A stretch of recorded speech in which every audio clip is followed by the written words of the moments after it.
Hi friends, welcome to Lalitha channel. అరటికాయ gravy curry అండి. 2 అరటికాయలు తీసుకొని చిన్న ముక్కలుగా కట్ చేసుకొని నెక్స్ట్ ఏమో స్టవ్ ఆన్ చేసుకొని కళాయిలోని ఒక 3 స్పూన్ల వరకు ఆయిల్ అయితే వేసుకున్నాను.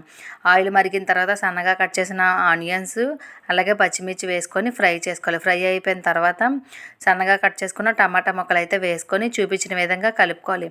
కలిపేసుకొని అవి బాగా ఫ్రై అయిపోయిన తర్వాత అల్లం వెల్లుల్లి పేస్ట్ అయితే ఒక స్పూన్ అయితే వేసుకున్నాను.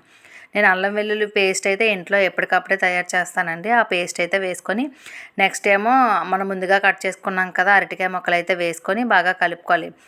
బాగా కలుపుకొని ఒక స్పూన్ సాల్ట్ అయితే వేసుకొని నెక్స్ట్ ఏమో ఒక స్పూన్ కారం వేసుకున్నాను.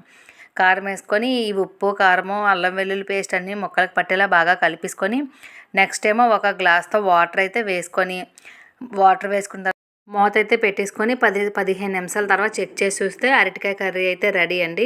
కొంచెం వాటర్ ఉందండి, 5 నిమిషాల్లో వాటర్ అంతా ఇంకిపోయిందండి. ఆయిల్ అంతా వాటర్ ఇంకిపోయి ఆయిల్ తేలిపోతే అరటికాయ కర్రీ అయితే రెడీ. మీలో ఎంతమందికి అరటికాయ కర్రీ అంటే ఇష్టమో కామెంట్ బాక్స్లో కామెంట్ చేయండి. ఈ అరటికాయ కర్రీ వేడివేడి అన్నంలో వేసుకొని తింటే చాలా బాగుంటుందండి. Okay friends, bye.